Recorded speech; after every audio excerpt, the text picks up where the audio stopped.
Wish you were one of those influencers with raving fans who binge on your every word, consume all your content, buy everything you have to sell, and demand even more?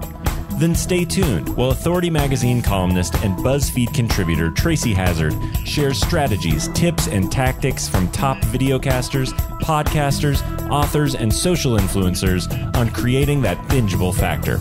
Now, let's join Tracy as she explores how to rise above all the digital noise with the binge factor.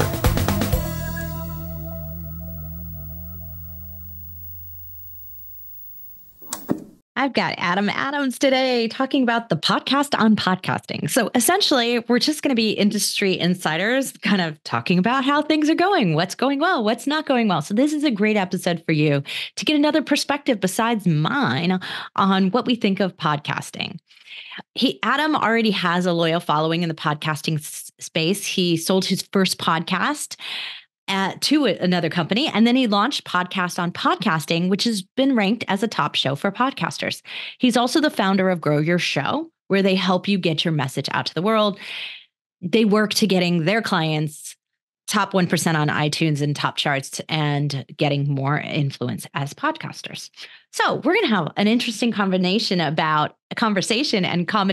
our two perspectives on this, because I'm not a huge fan of the charts and paid model, but there are cases where those paid models really work. And Adam's been making them work for his clients in a very different way. And he's going to be really clear on the show today, talking about which ones work, when you should do paid lead ads, when it makes sense, and when it's aligned with your regular marketing as well. So that's a combination of things. It's a whole lot easier to advertise your content as a part of your marketing program than it is to advertise and sell a program. So be thinking about that as you're listening to the advice that Adam has to bring. So Adam Adams, the podcast on podcasting.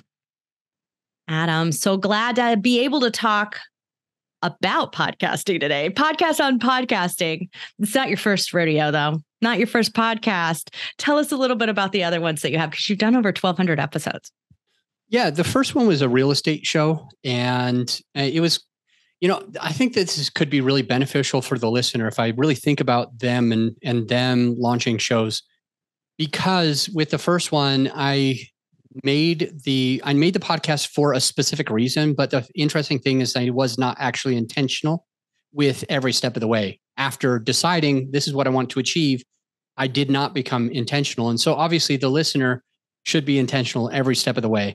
So, for example, I did want to grow my brand in real estate so that I could raise private capital. I did want to grow the brand. I did want to be able to speak on other people's stages.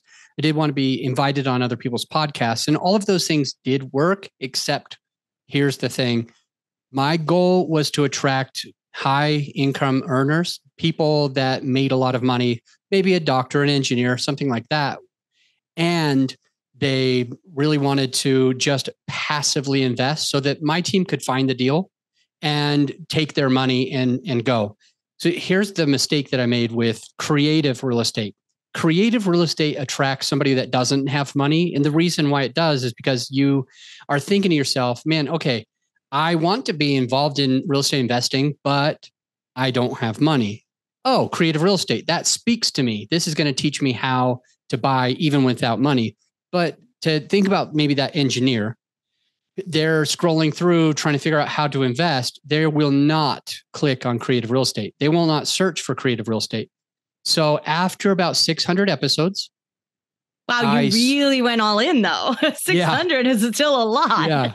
So I switched it and I changed it to the apartment investing show.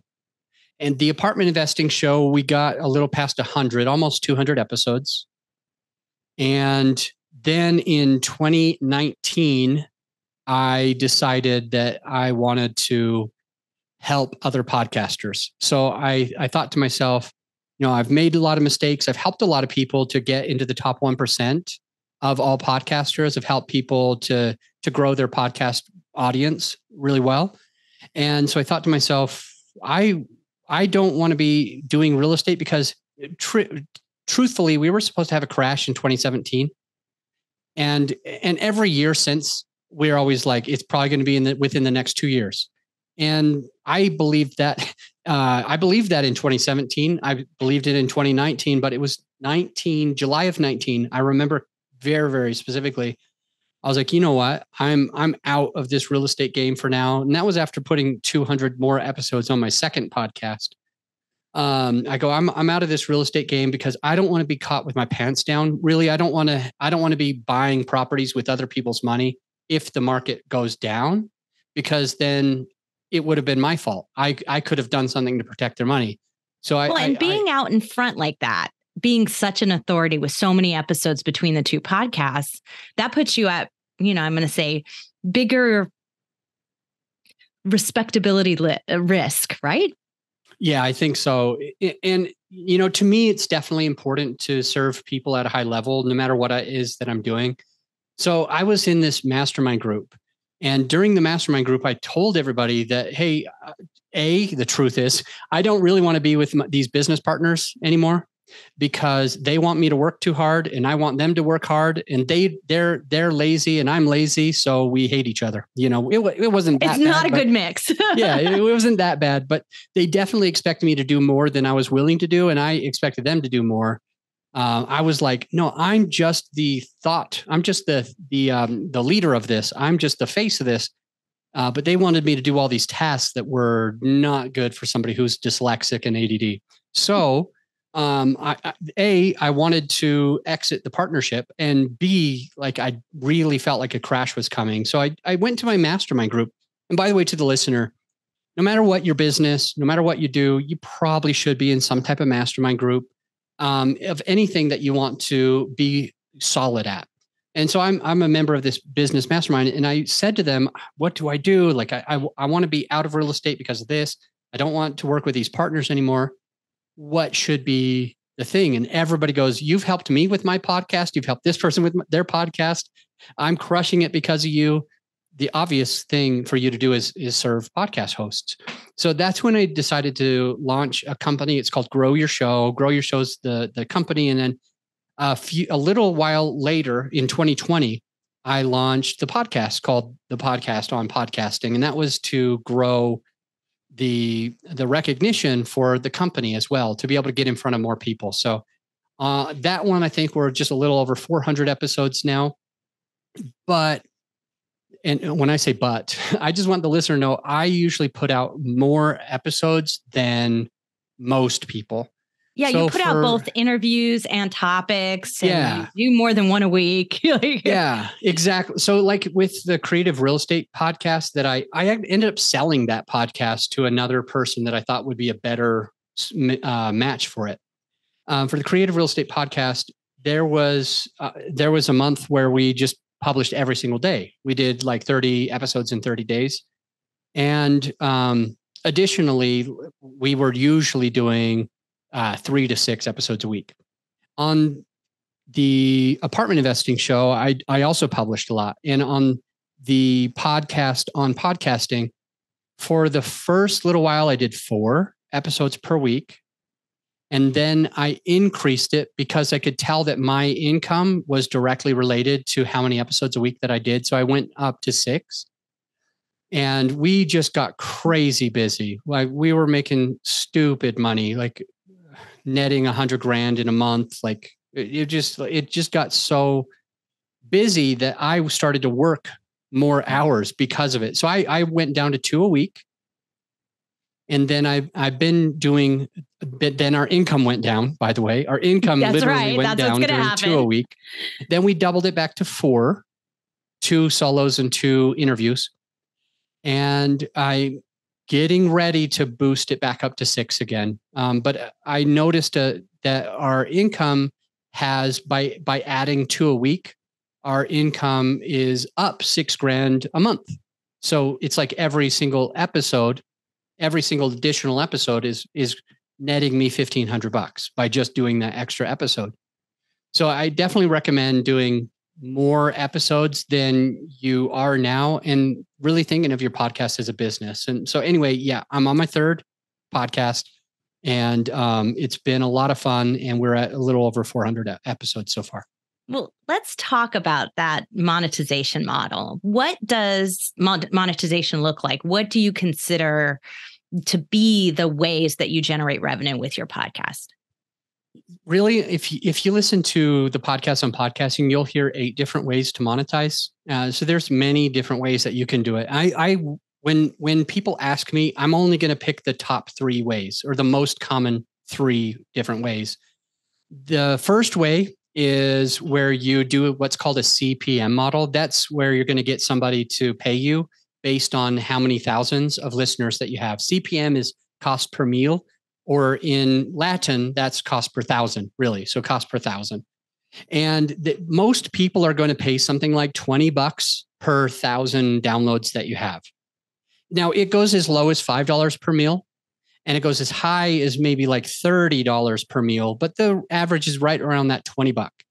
Yeah, so you do have to be careful. I want you listeners to understand that there's a lot of companies out there that will say it's $20, but they're splitting it with you. So be sure that that's your cut. Yeah. Yeah, that's true. So not only that, but this is the lowest way to get paid. So just for context, if your listener is an average podcaster, an average podcast host has less than 100 downloads per episode. A top 10% podcast, only 10% of podcasts have 300 or more. So if they're average and they're getting 20 CPM per episode, you're looking at a tenth of 1,000, which basically means that they get $2 per episode. And so the CPM model is not a strong model. Now, even it's not my favorite. Yeah. Even if they had 3,000 people listening to every episode, which is a very strong podcast that puts you in the top 1% of all podcasts. If they have 3,000, then you're only making $60 per episode. So that's the lowest way. The second way. So I do also want to just, mention to you that there are other models out there. So our system at Monetize, that, the company that I founded, our system is based on monthly downloads, which can be a higher because it's across your entire show catalog, not just your episode numbers. So if you have a higher average across your entire catalog, there might be alternative solutions to raising that dollar amount, but only about 40% of your listens are on your current episodes, which is why the episode numbers are much lower. The per listens or downloads per episode is much lower. So thinking about that, if that's the model you want to go, you want to maximize your opportunity to do that, because it is, I personally wouldn't give away my audience for $60. Yeah. For me, I have 30,000 downloads in a month. And it sounds like a lot to most people, but if I go 30,000 and I multiply it by just 20, I'm basically going to go 30 times $20, that would only be $600 in a month for me, if that was if those were the numbers that we're using. And I don't want to get out of the bed for $600 a month. Like, that isn't the I don't either. That's going to do much for me. So on the second way is a lot better, and in just my opinion, the second way is when you reach out to them. So usually the CPM model, they're reaching out to you, or they're reaching out to a company and saying, go and find all the podcasts to do this low amount for me, because I don't care who it is. I don't care what the audience is. In many cases, I just want to get my name out. So just put it out on there. Yeah. Sometimes in the industry, we call it programmatic advertising. You're in a big program with a bunch of other companies and you're all sharing it, and all they care about is your download numbers. Yeah. I had a client that worked with me for a long time, and he was doing the CPM model, and the first ad that showed up on his podcast was before they did dynamic ad insertion. So basically it would happen before any part of the podcast. It was like the very, very beginning thing. And the problem with his is the 2 problems with his is we'll call it 3 problems. He had 3 ads. That's the first problem. That's a lot of like selling before you ever get value. The second problem is that the first of the 3 ads was 1 minute long, which is actually a very, very long time, and in Spanish. It was in a different language than his actual listener. So there's that. And then the third problem is that these are just random things that don't really help his listener. They don't really benefit his avatar. So anyway, that's a model that a lot of people know. I just think that it's you don't make as much as you can with these other 2 models. So the second is when you reach out to the person. So what you'll do is you'll think of like, who do I know that I believe in, that I trust, that serves my listener and can help them and not take away from me. So like, for example, let's go back to real estate. Let's just say I've got the Creative Real Estate Podcast or the Apartment Investing Show, either one. I could reach out to a lender. I could reach out to a hard money lender, a fix and flip lender. I could reach out to a lender for commercial real estate to help people buy apartments. And they have a very big budget. So I might reach out to a flip company. And that's actually the first ad that I got was with a fix and flip lender, a hard money lender. And I just said, hey, can you, and by the way, I got this sponsor of the show before I ever had a download. You cannot do that with the CPM model. But when I'm reaching out to them, they fit my audience. And I say to the fix and flip lender, I say, hey man, I've used you several times. I believe in you. I think that you guys can lend money quickly. I believe that that it's really easy to work with you. And I know that you can work in all 50 states. And my podcast is going to be in all 50 states. When I say going to be, it's because I got my sponsor before I ever launched this show. And so he said, yeah, we're going to sponsor you. So I was able to make $300 per episode. And if with my 30,000 downloads that I get now, that's already half of what I could have gotten with a regular CPM model at $20, right? So I'm thinking, I just reach out to him. I have no listeners at all. And he works with me. So I have this client, his name's Alex. Alex and I sat down on 2 different calls. On the first call, we worked on number 2 as well. We said, hey, who do you know, Alex, that works with you, that you believe in, that you trust? He came up with 2 different companies. And then we created a package, a 2-page marketing package specific to how to get a sponsor for his thing. So then on the second call, he and I just rehearse and practice. How do you reach out to somebody to get them to sponsor your podcast? So we made a pitch for one of the companies and it went something like this. Hey man, I've got a podcast. I have never thought about monetizing it before. And it's because I didn't want to let my listener down. But I feel like your product is one that I use, one that I believe in. And it's the type of product that I want my listener to be able to have. So if it's a lender, my listener needs a lender or else they're not going to be able to buy these properties. And if they don't buy these properties, then it's going to make it look like I'm not successful at helping them.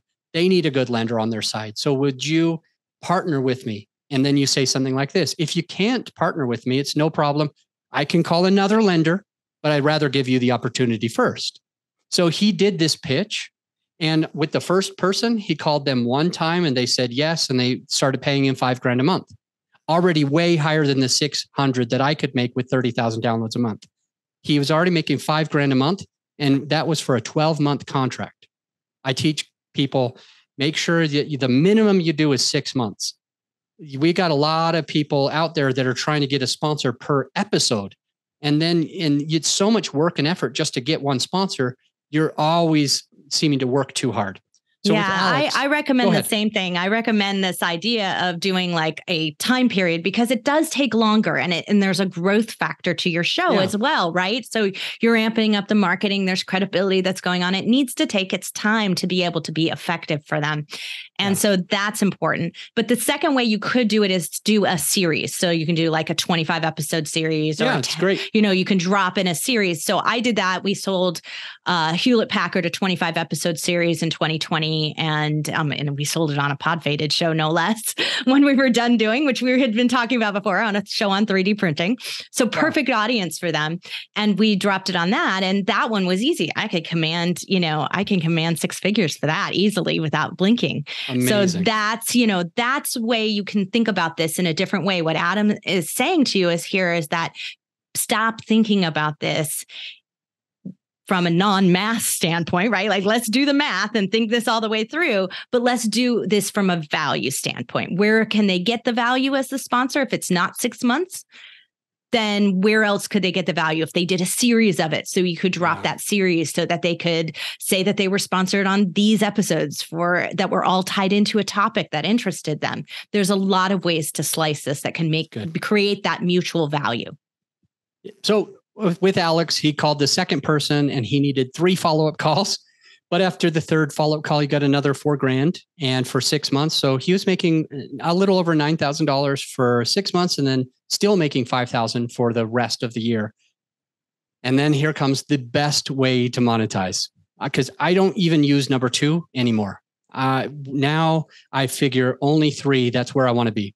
So that comes with your listener, your podcaster who's listening.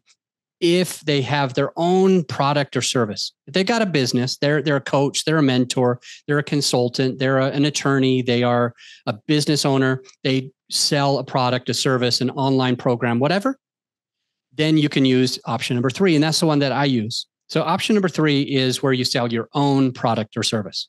So I don't have anyone else sponsoring my podcast. I don't have anyone else, but my company is able to attribute more than $35,000 per month to, oh, by the way, per month, right? So Alex was making $9,000 a month.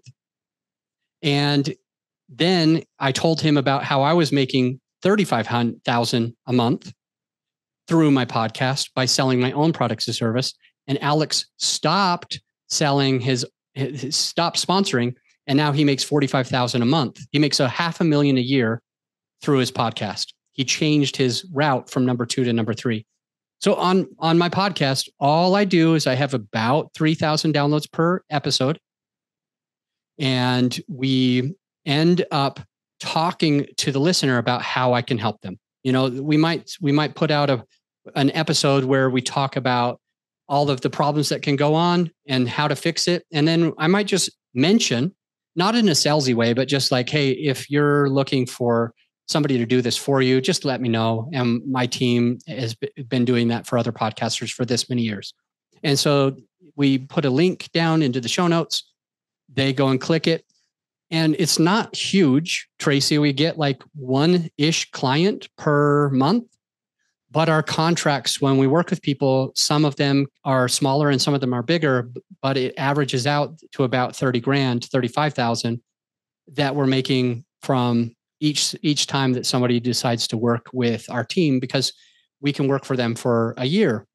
And so that really helps the company to be able to make money. So again, and CPM that's my model, favorite model. That is the model I mean, everything is built off of. It's 98% of our clients do that model. It's built for it. Some of it is guest model, not the listener model, right? That's you're monetizing off the guest versus monetizing off the listener, but it's still the same model of selling your own stuff, right? And I'll say briefly that I do both. So I run the show. It's called The Podcast on Podcasting. And so I have guests, and the guest might find out how they could work with me, but also the listener can find out how they could work with us as well. So some of the times that one person is somebody that I interviewed, and then maybe they had me on their show or something. But yeah, the CPM model is the easiest way.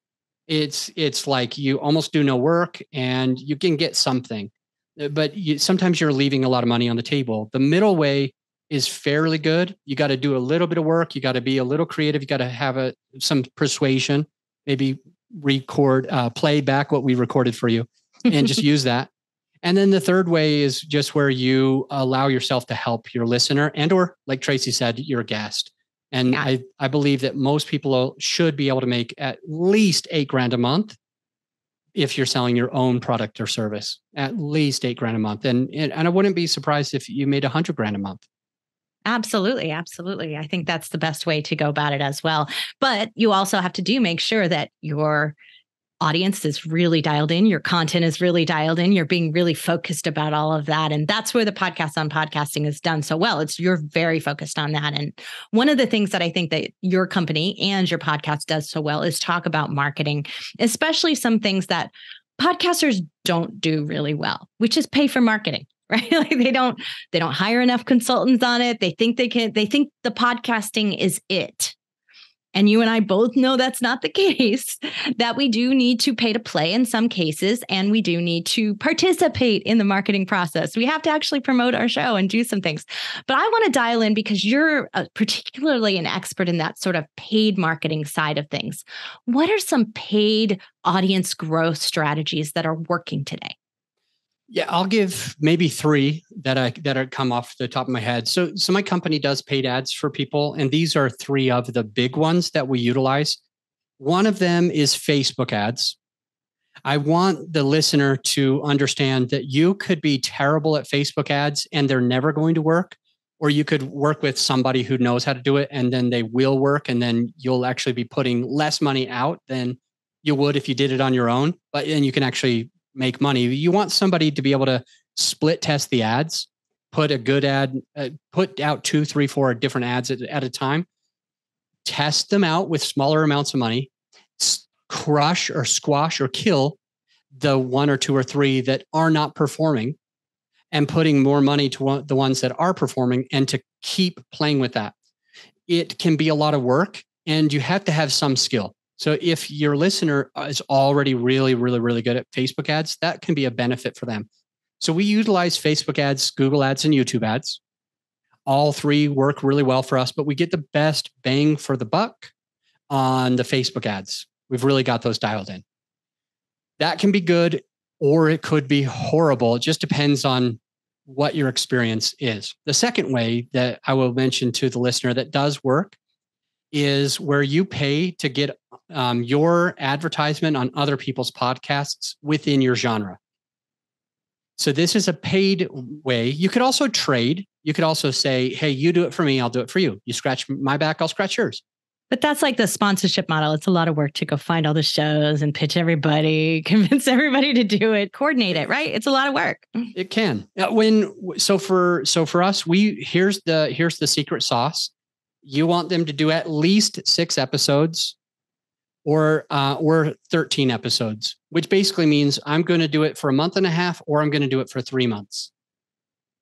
And you're going to do it on 1 episode a month. 1 episode a week for 6 weeks or for 13 weeks. It takes 6 to 13 times to be in front of somebody before they start to trust you.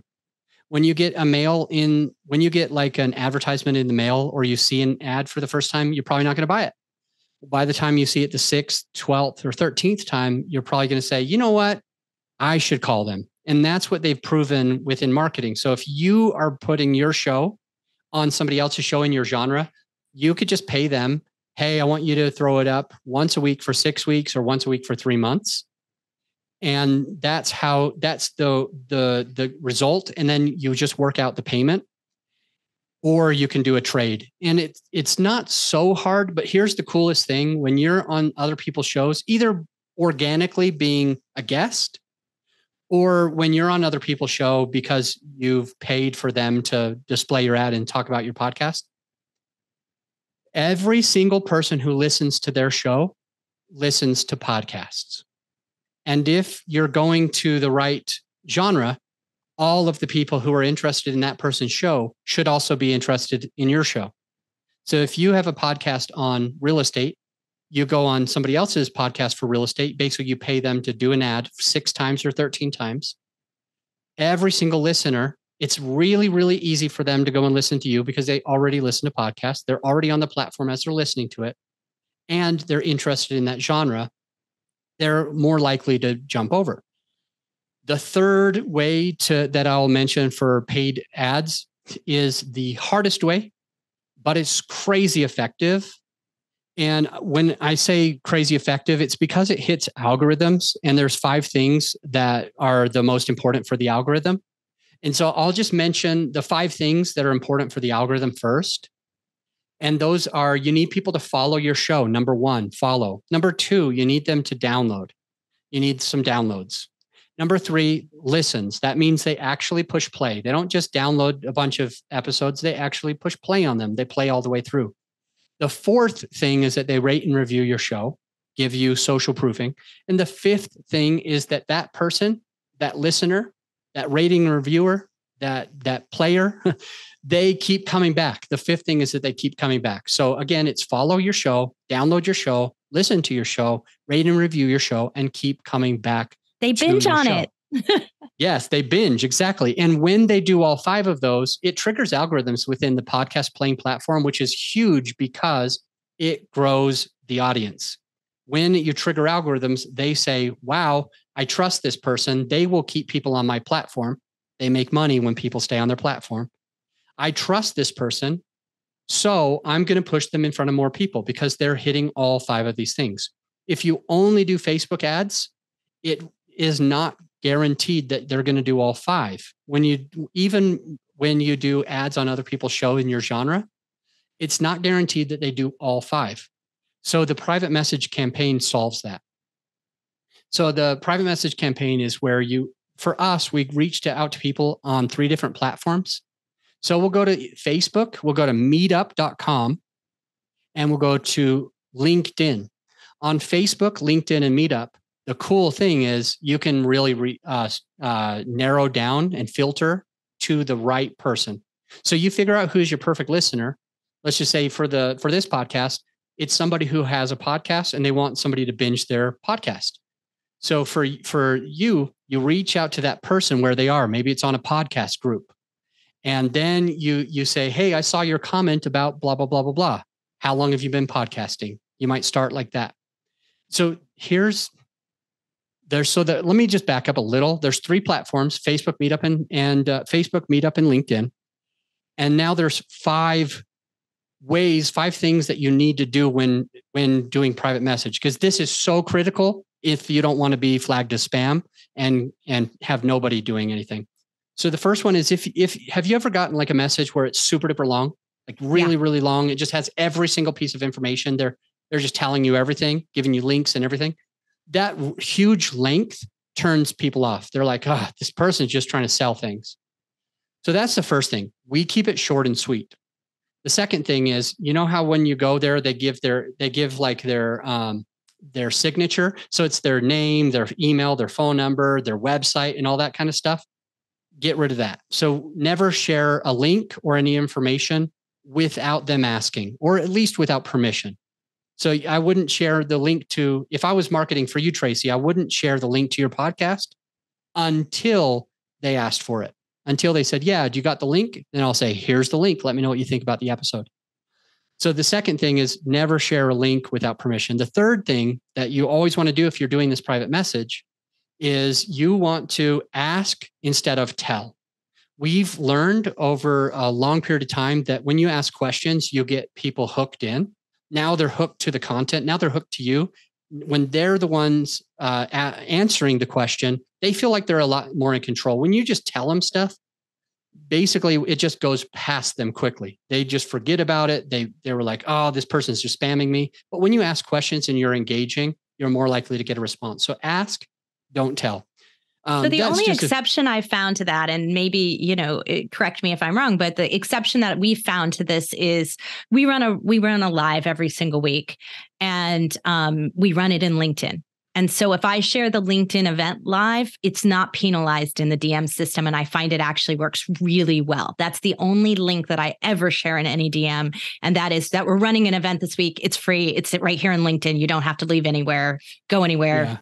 Yeah. Just check it out if you're interested in seeing what that's about. And I find we get a lot more traffic because we do share that. But I think LinkedIn is accepting that as a promoting within the platform, so they don't downgrade it. I would say you're probably right about LinkedIn not doing that. And I would also say that the person on the other end might receive your information slightly better if you said, hey, we've got this event. Let me know if you want the link. And then they say, yeah, I'd love the link. And it takes more time and effort. But this is why my team does private messages for other people, is because it's hard for you to do it, right? It's hard. It's a lot of work. Yeah. So you ask, hey, do you want me to send it? And they say yes. Then they say, here's the link you asked for. Let me know when you signed up. That can be pretty effective. It just takes more time. Yeah. So we just do it a little bit differently because we already asked a couple of questions prior to that. It's like, oh, hey, here's an example. And so we treat it like an example rather than invitation to come to it. So it's like, hey, we do run these things all the time. And this is like some of the topic areas we find really difficult. And this week it's about, this week we're talking about over guesting. Like, can you guess too much on a podcast? Like, this is this week's topic. And so it's always interesting, especially if they've asked, hey, is there anything, is it guesting's an area of interest for me? Oh, well, here's a good example.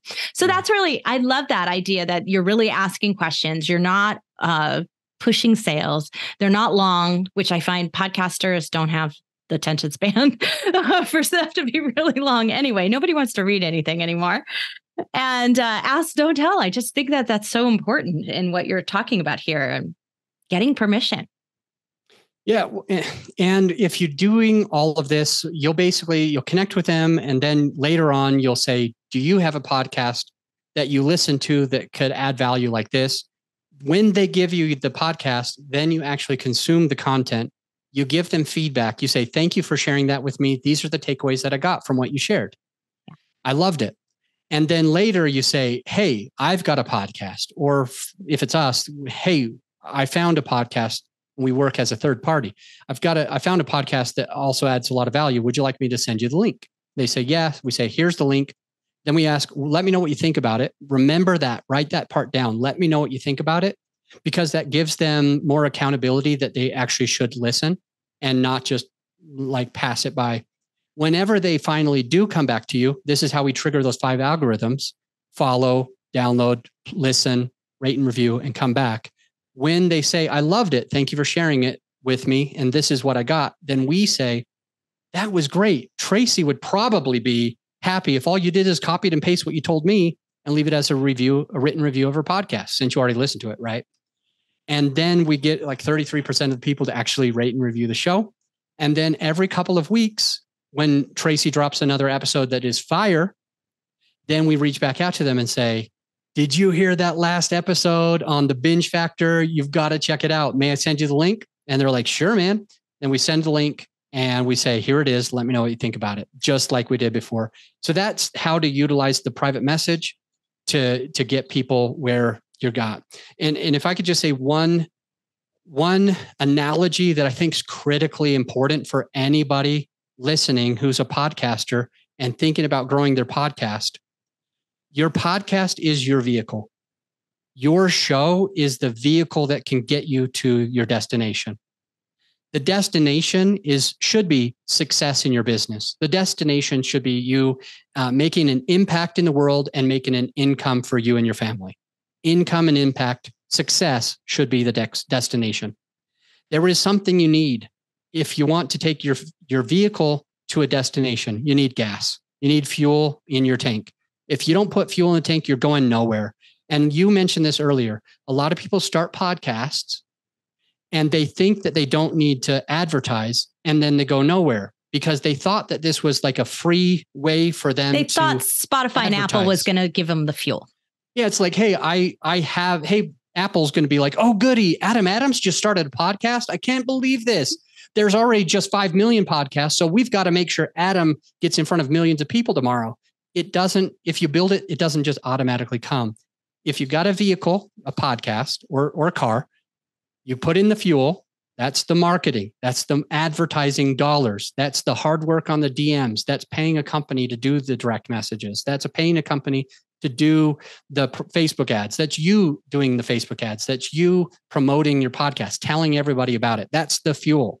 And then the destination, that's your success. That's where you're going.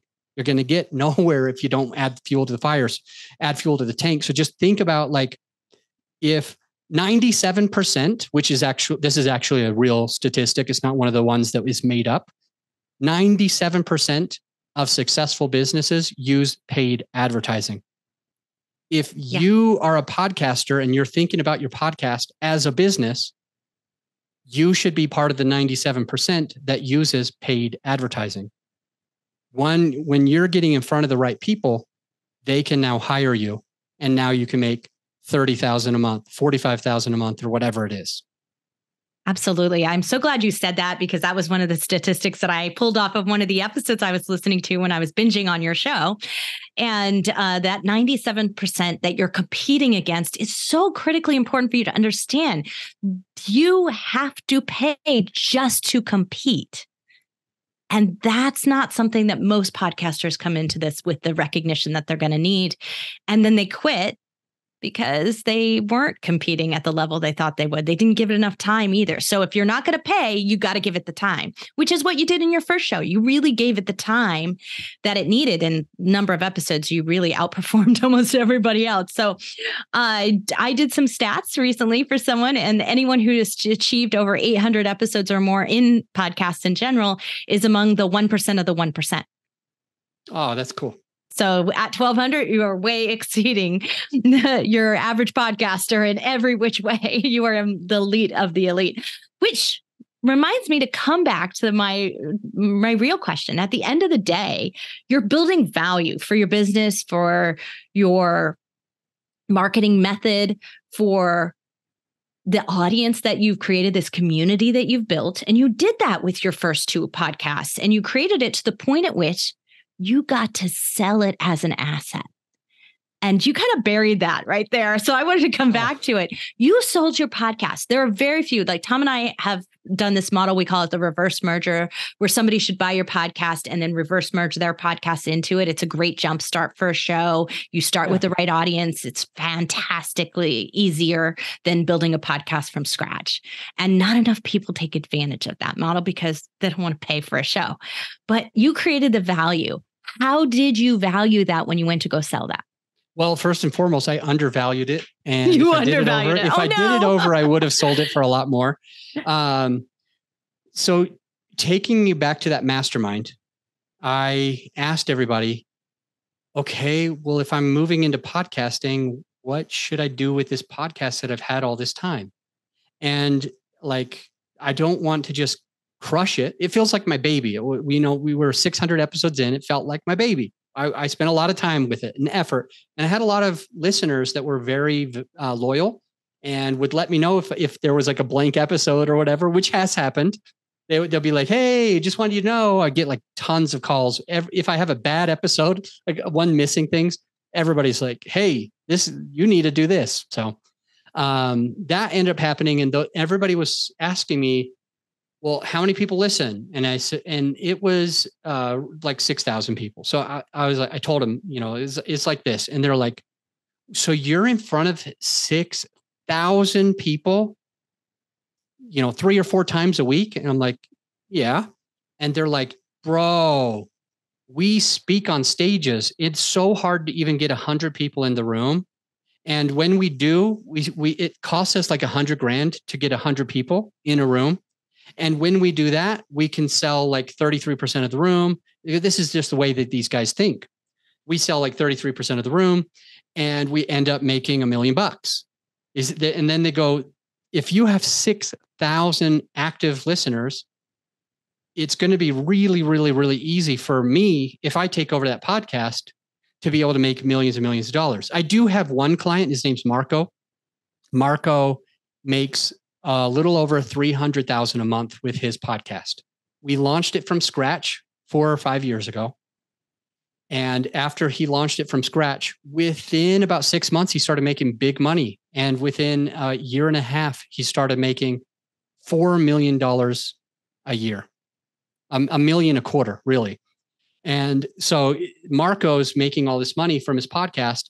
These guys do exactly what Marco is doing. They speak on stage. They know persuasion. They know how to serve somebody. They know how to give a good value. And so these guys were like, I'll give you 50 for it, 50,000. And the next guy's like, I'll give you 54,000. And the other guy goes, I'll give you 56,000. So you got a little bidding war going. Yeah. So I'm sitting just in a room of successful entrepreneurs, and they just start bidding this up. And I ended up selling it for less because I sold it to somebody. I'm just a weirdo. I care more about my listener, I guess, than I do about money. So for me, I wanted to sell it to somebody who I felt really had my same value system.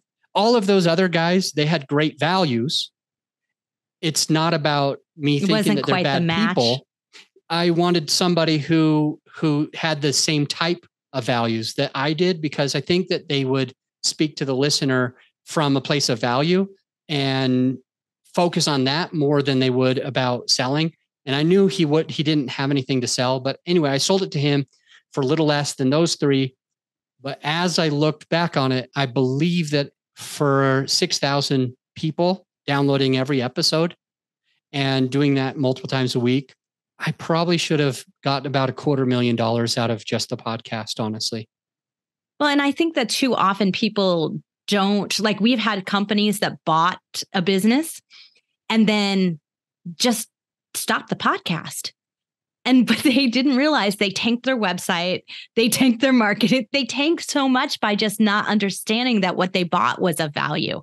And I find that so interesting nowadays. And of course, you should make sure that you get the value out of it. And if they're not going to continue, they're going to buy your company, but they're not going to continue the podcast, you ought to have a right to continue it if you want. So you could make some more money off of it. I do agree. I'm so glad you did sell it though, and that your audience had a place to go, because I think that's sometimes the worst part when we stop doing a business. Like, it was really hard for us to give up our 3D print podcast. It was hard to keep it going, but because it wasn't our core business anymore. But we didn't have anyone else to sell it to because no one else was in the right space. So we just have kept it running in a pod fade situation and occasionally drop an episode or do a little special series or something like that. And it still works. We still have 10,000 listeners a month. We used to have 100,000 when we were actively doing it, but 10,000 in a pod fade, it's pretty darn Amazing. good when there's nothing else out there. Why shouldn't you keep running it? Yeah, you're right. 100%. Yeah. I love that. Yeah. So Adam Adams, what's next for you? We got a new year coming up as we're recording this, and this is actually going to air in the new year. What's coming up for you this year? Yeah, good question. Well, we're focused in Grow Your Show to serve podcast hosts. Still want to do that. Want to do it at a high level. We have had to raise some prices, so that happened. I think it's partly inflation, because we've had huge inflation lately. And so things are just more expensive, and some of the strategies just cost more. They just take longer. Like, for example, some of the private messages, I still think they're extremely effective. However, a number of people that get private messages, even though we do, try to keep it short and sweet, ask questions, and don't send links without permission and everything else, fewer people are opening those. Like when email first came out, everybody opened 100% of emails. And now a lot of people miss emails.